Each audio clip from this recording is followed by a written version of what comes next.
Ok, me gustaría saber si hay alguna pregunta, digo, a lo mejor van a salir varias de esto que estamos hablando, en especial de esto que está en pantalla en este momento,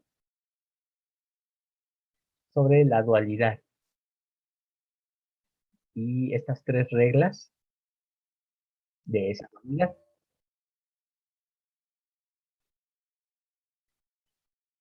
Entonces, me gustaría solamente confirmar estas reglas. La dualidad es amoral, o sea, no es bueno y tampoco es malo. La oscuridad no es mala, la luz no es buena, sino todo lo contrario. Eh, en realidad siempre van a tener esta dualidad. ¿Qué significa esto? Que entonces nosotros nos podemos mover dentro de esta sefirot y podemos sacar lo mejor de lo profundo y hacer, y hacer cosas peores en lo elevado. Adelante, Uriel. Sí, voy a dar un ejemplo que a mí me sirvió bastante para comprender esto mejor y que me gusta bastante. Ok, en el libro de Mormón vemos una tribu que, si no me equivoco, bueno, si no me estoy confundiendo de tribu, se llaman los Zoramitas. Corríjanme, por favor. Los Zoramitas vienen de este siervo de Labán. Ujú, Ajá, correcto. ok, que tomaron los nefitas.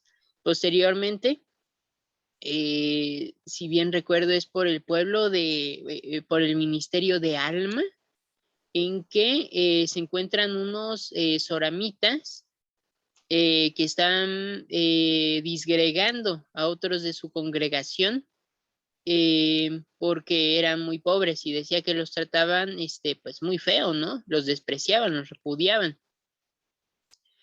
Fue por este repudio y que estos oramitas no eran aceptados en sus sinagogas, que pudieron recibir el mensaje de Alma.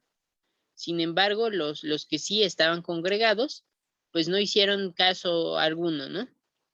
Y este es un ciclo que se repite constantemente en el libro de Mormón.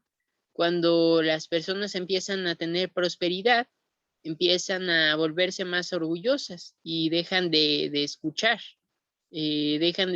tanto palabras de fe como pues de luz de Cristo o de lógica humana, ¿no? De otras personas que tal vez no están en sus condiciones económicas o de prosperidad general. Bueno, eh, el, el chiste es ese, ¿no?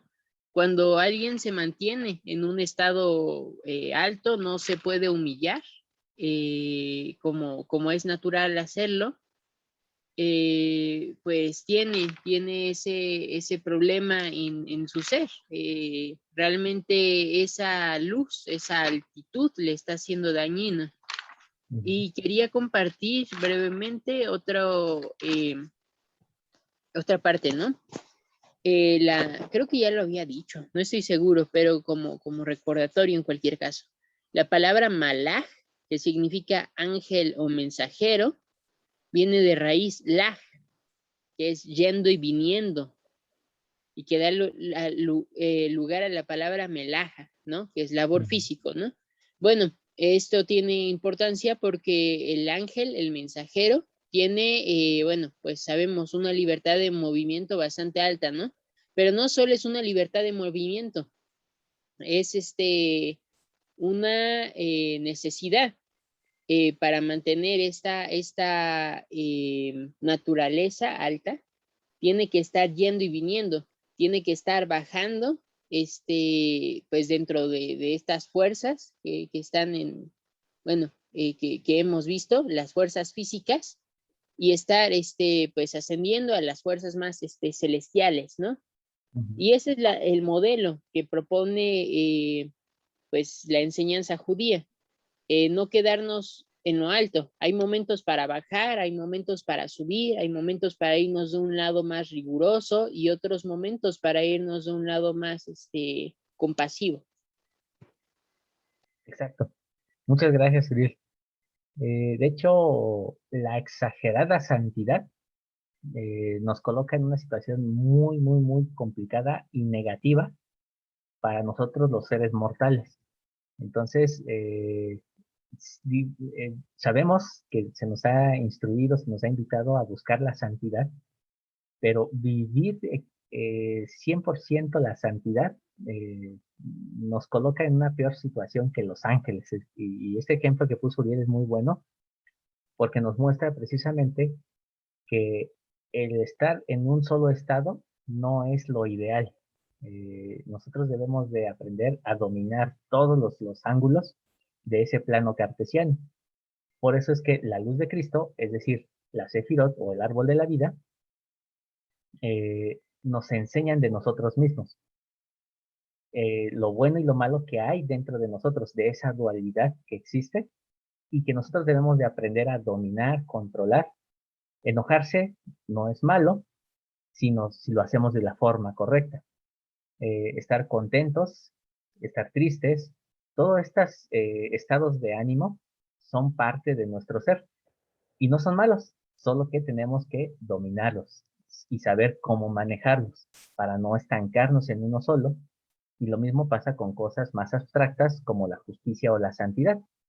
Debemos ser siempre justos, pero incluso hay escrituras que nos dice que debemos de ser también astutos.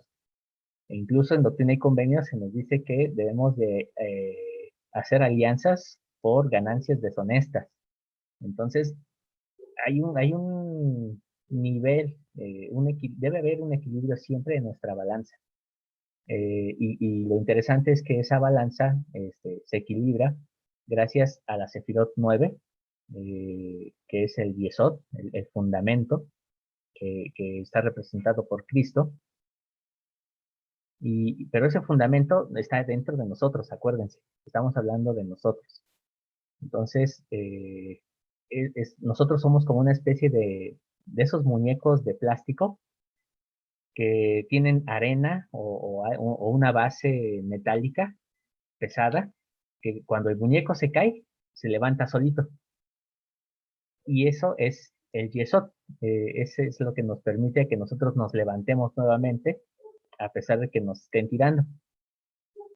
Si nosotros tenemos ese fundamento, entonces vamos a empezar a discernir mejor el equilibrio entre una cosa y la otra que hay en esta dualidad o en este mundo dual. Y hermana Miriam o hermano Javier, que habían levantado la mano, no sé si quieren comentar algo.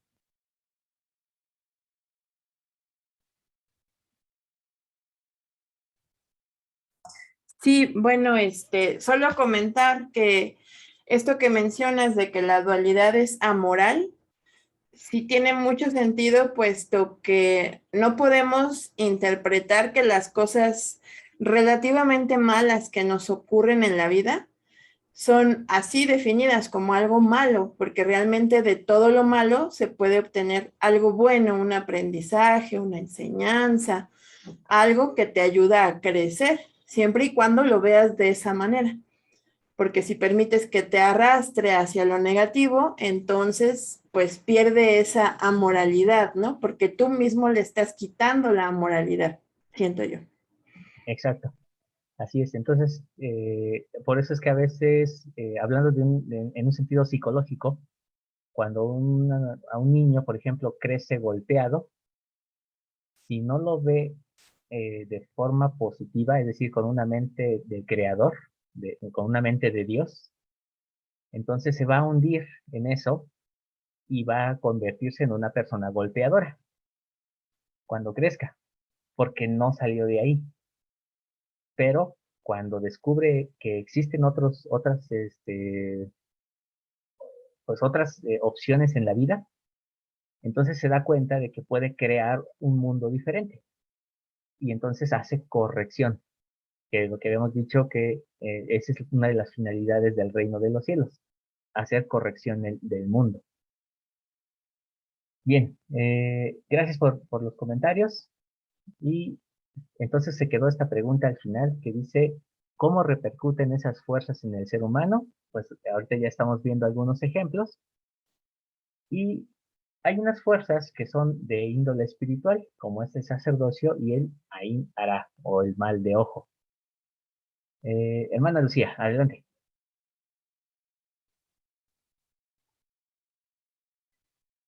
Ana Berenice, bueno, entonces lo que acabas de decir está relacionado bueno, dime si estoy bien.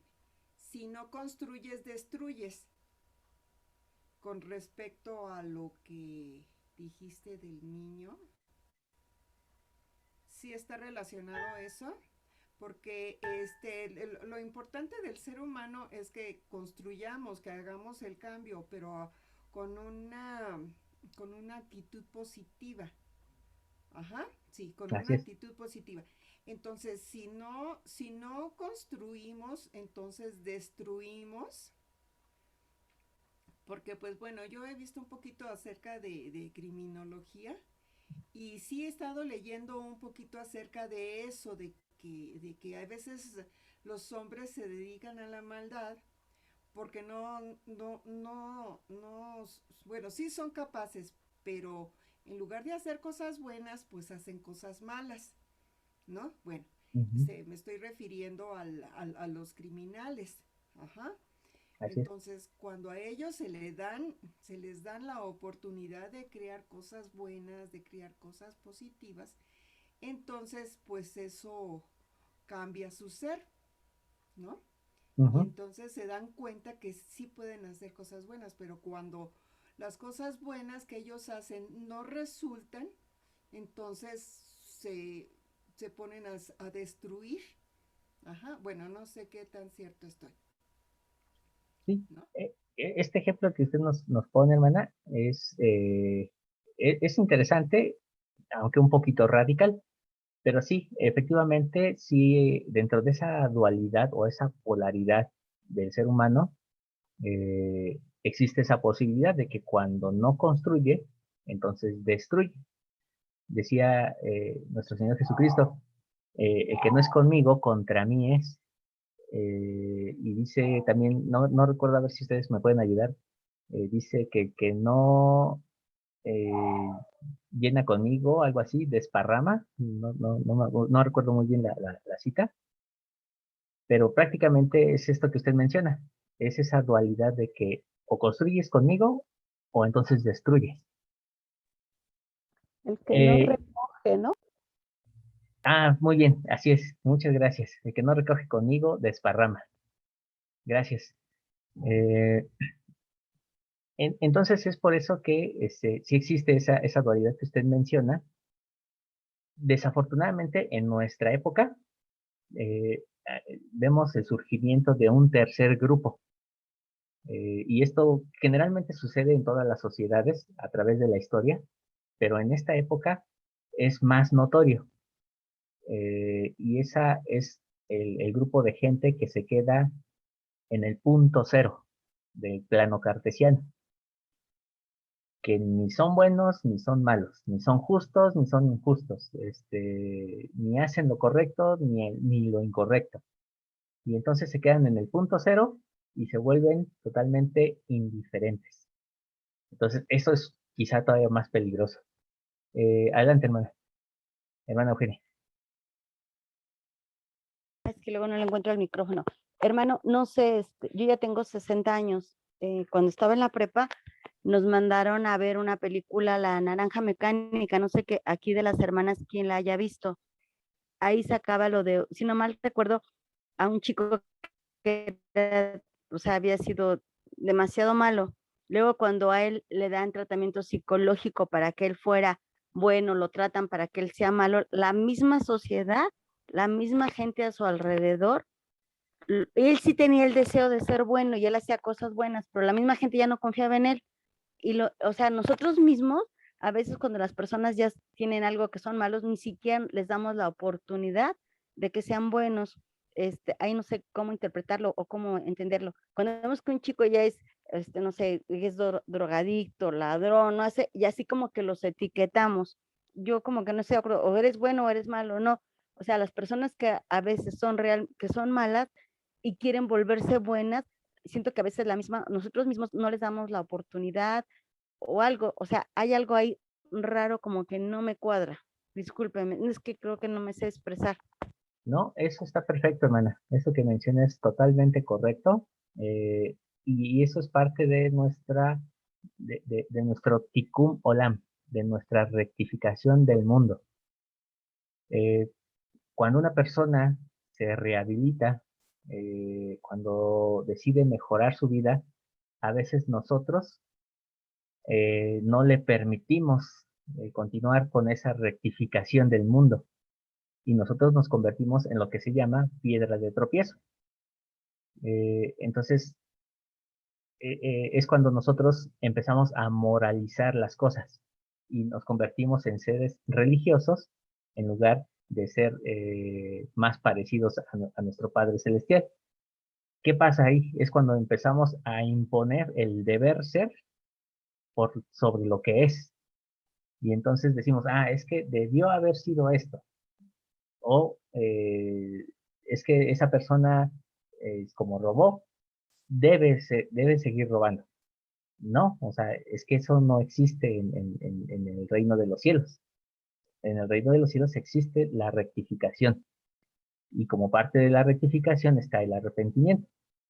Pero muchas veces nosotros cometemos ese error de que eso sucede generalmente cuando nosotros estamos en lo elevado y no queremos bajar de ahí. Y nos convertimos, como decía ahorita Uriel, en soramitas. Y decimos, gracias Dios porque nos hiciste mejores que estos que están aquí a un lado. Entonces, mucho ojo con esa parte de esa dualidad y no nos quedemos siempre en un solo lugar estancados, ni tampoco en el lugar cero. Bien, decíamos que existen esas fuerzas físicas que gobiernan las cosas materiales y no las vemos, pero también existen fuerzas espirituales reales que no podemos ver y una de ellas es el sacerdocio y la otra es el mal de ojo. Hago la aclaración. El concepto mal de ojo no existe en la Biblia. No, si buscamos mal de ojo en toda la Biblia, nunca lo vamos a encontrar. Encontramos otras expresiones. Eh, Curiosamente, en el Talmud se usa este término Ain Ara, pero en la Biblia vamos a encontrar, por lo menos en español, vamos a encontrar ya las interpretaciones de eso que llaman el mal de ojo, como la envidia, como la codicia, o incluso expresiones como Sara miró con malos ojos a Agar. Entonces, esas expresiones es las que vamos a encontrar en la Biblia, pero así como mal de ojo, jamás lo vamos a encontrar. Pero vamos a ver qué es, para que veamos que el mal de ojo no es una fuerza mágica ni misteriosa. Igual que el sacerdocio, tampoco es magia. Bien, el sacerdocio, como sabemos, es poder y autoridad de Dios. Eh, es una facultad. Pero ahora, la gran pregunta aquí es, ¿facultad de qué? Antes de responder esa pregunta, tenemos aquí dos preguntas en pantalla, eh, arriba del cuadro de colores, que dice, ¿qué es una emanación? Hemos hablado de que una sefirá es una emanación. La sefirot o el árbol de la vida son 10 emanaciones de Dios y una extra, ¿no? Pero aquí la pregunta es, ¿qué es una emanación? En sus palabras, hermanos, ¿ustedes qué entienden por emanación?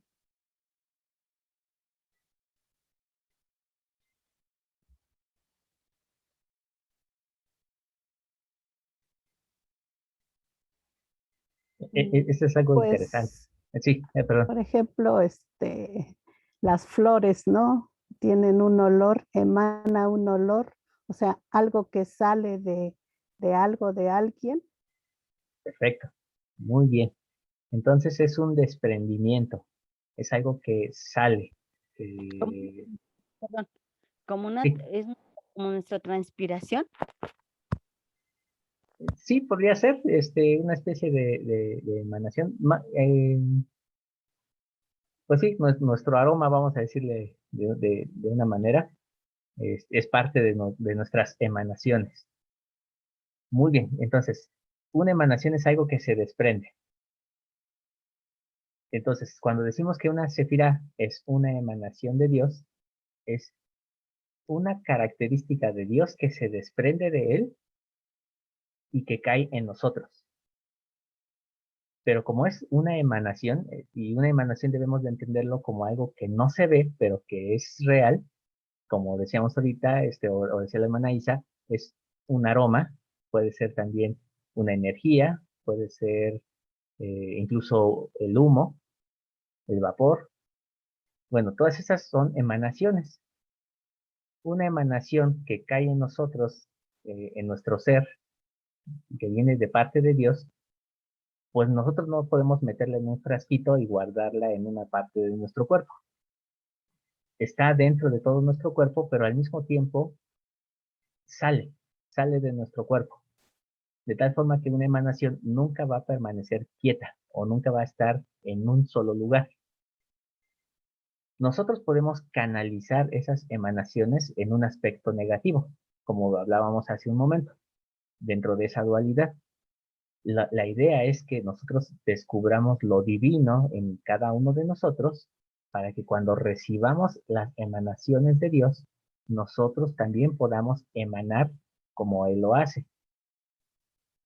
Y el sacerdocio trabaja con esas emanaciones. Todas esas fuerzas que Dios envía a nuestro ser, el sacerdocio lo que hace es, o más bien, perdón, el sacerdocio nos permite tener la facultad de reunirlas para actuar, pero no actuar nada más porque sí, sino para actuar en el nombre de Dios, es decir, hacer las cosas como Dios las haría. Y eso era lo que habíamos hablado en clases anteriores. No se trata de hacer lo que Dios quiere, sino de hacer como Dios hace. Esa es la diferencia entre un ser religioso y alguien que verdaderamente sigue a Dios. El religioso siempre va a decir, debes hacer esto, hay que hacer lo otro. Mientras que la persona que realmente sigue a Dios y a Cristo, al Mesías, lo que hace es simplemente actuar. Toma estos poderes y los ejerce. Esa es la facultad que nos da el sacerdocio. Es como dice la palabra que dijo Jesucristo, que como viviéramos, entonces brotarían como ríos de agua viva de nuestro interior. Exacto. Ok, gracias. Y entonces nosotros emanamos esas aguas vivas. Así como las recibimos, nosotros las damos. Ese es un concepto que se encuentra en las Escrituras, está en el Nuevo Testamento, pero me gusta más como lo dice Doctrina y Convenios, porque dice, de gracia recibiste, de gracia da. Entonces, ese es el principio. Así es como opera el sacerdocio. Nosotros tenemos la facultad para invocar todas esas fuerzas y entonces a través de esas fuerzas actuar. Desafortunadamente nosotros nos hemos convertido en charlatanes cuando hablamos del sacerdocio. Y es una palabra fuerte, pero cuando digo que nos convertimos en charlatanes es porque realmente no creemos en el sacerdocio, lo aceptamos solamente. ¿Y por qué digo que solamente lo aceptamos? Porque decimos, ok, sí, para que la iglesia exista tiene que existir el sacerdocio. Si no, no hay autoridad y poder. Y ya, con eso nos conformamos.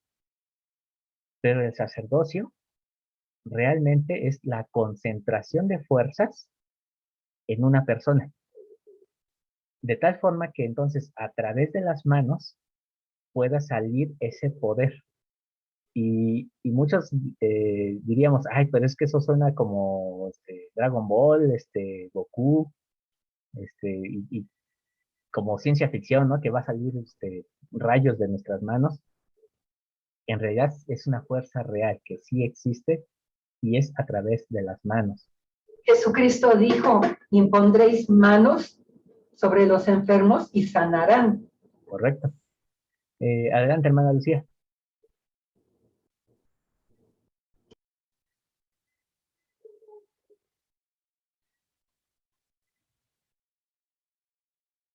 Hermana Lucía. Sí, que hay un artículo que escribió el hermano Orson Pratt que se llama La clave de la ciencia de la teología. Y habla allí muy claramente en cuanto a la energía que emana de la mano hacia la persona, o sea, tiene que ser a la cabeza, ¿no? Porque por allí la energía que deja la persona cuando confiere una bendición, un llamamiento o confiere simplemente el sacerdocio, emana desde la cabeza hasta todo su cuerpo. ¿Sí? Por eso es tan fuerte el sacerdocio, porque ese poder lo transmite a todo su cuerpo. Ajá. Hay una parte, bueno, no sé si será bueno mencionarlo, pero hay una parte en la cabeza donde existe una especie que es una parte muy débil. Entonces por allí entra más fácilmente ese poder. Correcto. Cuando se hacen las ordenanzas en el templo también se hace pues de esa misma forma, ¿no? Cuando se hacen las obras por los muertos. Así Sí, es. pero allí en ese artículo de la clave de la ciencia de la teología de Orson Pratt o Parley P. Pratt, no me acuerdo cuál es, pero está muy claramente ese concepto que usted está hablando. Muchas gracias, hermana, por la recomendación. Hermana Eugenia. Ay, perdón, es que no encontraba el micrófono. También algo, es muy cierto eso, lo que dice la hermana de la cabeza es la mollera, es un huequito que tenemos aquí, se le llama mollera, que inclusive cuando los niños están pequeños hay que cuidarlos mucho porque se le cae la mollera. Es muy cierto todo lo que estamos diciendo del sacerdocio, que es una divinidad y que es un poder, pero también tenemos que estar conscientes que la persona que lo está recibiendo debe de tener fe de que se va a curar y se va a aliviar, y que ella es la que lo tiene que pedir, ella es la que tiene que pedir la unción o la bendición o lo que tenga que pedir, pero con fe, porque así, aunque le ponga, no va a surtir efecto. Entonces, ¿esto por qué es, hermano? Porque la fe es la que tiene que influenciar. Así es. Pero hay algo interesante con eso de la fe, porque una persona puede sanar incluso sin necesidad de imponerle las manos, por la fe. De ahí viene las sanidades que hacen en congregaciones evangélicas, donde sin tener el sacerdocio, donde incluso sin necesidad de imponer las manos, pueden hacer que una persona sane a distancia, que también era lo que hacía El Salvador, podía sanar a distancia. Pero esto que ustedes mencionan sí es muy cierto. Ahorita vamos a definir esa parte de la fe, porque la fe es otro poder que existe, es un poder, una fuerza de esas fuerzas invisibles que existe y que tiene también sus propias características.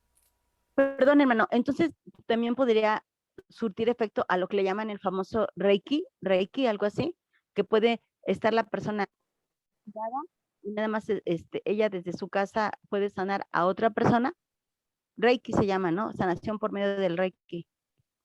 Sí, Reiki. Honestamente, no había escuchado el término, lo voy a investigar un poquito más, pero sí, o sea, sí es posible. De hecho, últimamente he escuchado muchas quejas de algunos miembros de la iglesia. Debido a la pandemia, pues ya no se hacen visitas como se hacían antes. Hay enfermos en casa que no han recibido pues visitas de sanación. Pero lo interesante es que el poder del sacerdocio es tan grande que no necesitas haber una visita de sanación para que la persona reciba esa oración o esa bendición. Se puede hacer a distancia, pero requiere concentración de la persona. No es simplemente, Dios te pido por fulanito, cúralo. No, es una concentración total. Es hacer que todos los rayos de luz, las energías que existen, se concentren en una persona y esa persona las mande a la persona que las está solicitando.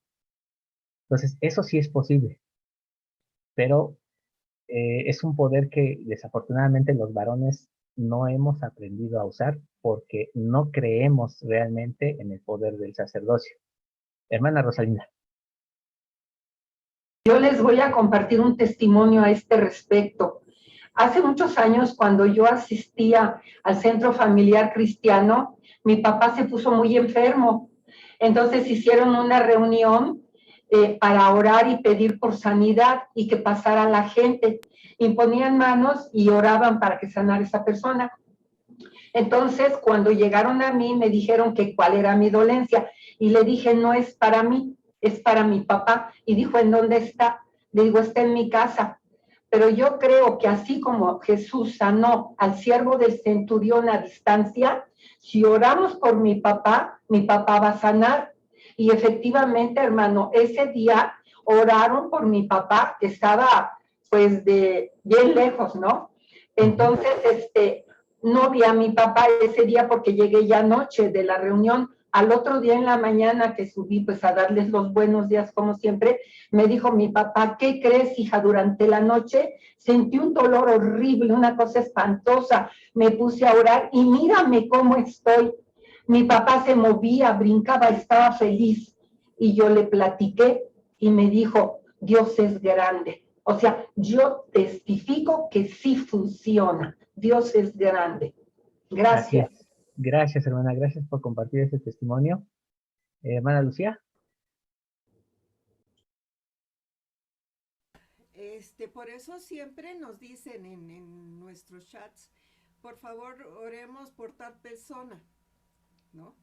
Entonces, las energías de todas las personas que oramos por esa persona enferma se concentran en esa persona. Sí, yo al principio de la pandemia siempre nos decían que oráramos y que pues hacíamos nuestras oraciones y la persona pues sanaba, ¿no? Nos avisaban que ya había sanado. Luego hay otra cosa que yo quiero comentar. Muchas veces existen así cosas que son fuera del poder de Dios, con las cuales tratan de recuperar a una persona. El Señor para eso puso, especialmente para los que tenemos conocimiento, especialmente puso ese poder para que lo utilicemos, ¿sí? Por si nosotros estamos enfermos, pedir a otra persona que ore por nosotros o venir alguien del sacerdocio y nos dé una bendición. Porque mucha gente que desconoce ese poder tan fuerte que tiene el sacerdocio no acude a él, pero el sacerdocio está para que se utilice y no andemos pidiendo otro tipo de cosas que son ajenos a la oración, ajenos al poder del sacerdocio. Yo no sé si me explico. Cuando estamos enfermos, cuando tenemos necesidad de alguien, tenemos que orar o pedir a los poseedores del sacerdocio que nos bendigan, ¿sí? El sacerdocio tiene que ser utilizado y entre más se utiliza, más poder y fuerza se tiene. O sea, como cuando una cosa que se utiliza, pues se va mejorando, se va mejorando. Entonces nosotros podemos decir, es que no quiero molestar a los del sacerdocio. Los bendecidos por dar una bendición del sacerdocio también son ellos. O sea que cuando hacemos nosotros el servicio, las dos personas se benefician. Entonces yo siempre digo, no, hermanos, no vayan a esas situaciones. Oren o pidan bendiciones del sacerdocio. Correcto, hermana, muchas gracias. De nada.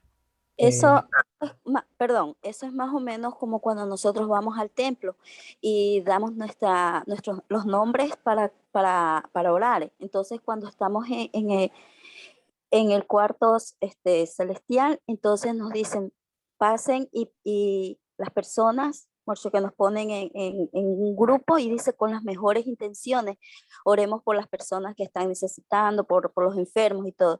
Entonces yo pienso que es justamente por eso, por el sacerdocio y el poder de fe que existe en ese momento, porque dicen, pongan sus mejores sentimientos. Entonces yo Exacto. creo que es importante eso, ¿no? Así es, hermana, muchas gracias. Entonces, por eso es importante, los varones que estamos aquí hoy, escuchando esto, que creamos realmente en ese poder.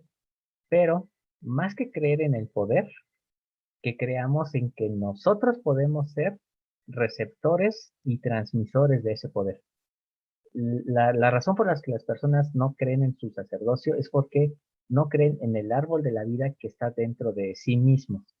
No comprenden la divinidad que está dentro de sí. Y por eso es que las mujeres que tienen un don más hacia lo espiritual, comprenden un poquito más de sí mismas para poder actuar de mejor manera. Pero siempre hay algo que a veces nos saca del equilibrio, ¿no? Tanto a hombres como a mujeres. Pero efectivamente, durante la pandemia se han disparado el uso de brujería, el uso de hechiceros, eh, para acudir hacia sanidades, para acudir hacia eh, mejorar, no sé, conseguir un empleo, etcétera. Y hay gente que va a buscar ese tipo de trabajos porque saben que existen esas fuerzas, pero van hacia las fuerzas equivocadas. Entonces, el sacerdocio es una fuente de poder muy grande. Lo interesante es que esa fuente no es una fuente esotérica en el universo, sino que esa fuente está en la tierra y tiene nombre y apellido, dependiendo de cada hermano que realmente quiera ejercerlo. Eh, bien, se va a acabar el tiempo. Nos queda esta pregunta que dice, ¿de dónde emana la luz?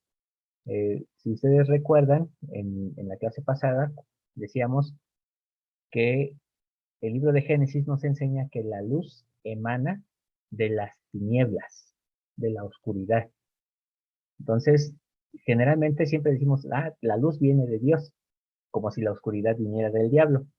Pero no, de Dios viene la oscuridad y la luz. Y la luz en el proceso de la creación surge de la oscuridad. Entonces, de esas luces que no vemos, es donde surge la luz que sí vemos. Y por eso es que existen la electricidad, existe el magnetismo. De hecho, al respecto de eso, colocar las manos sobre la cabeza es porque lo hacemos por el polo correcto que tenemos en nuestra cabeza. Bien, cerramos la sesión y regresamos solamente para la conclusión de la clase del día de hoy, ¿sale?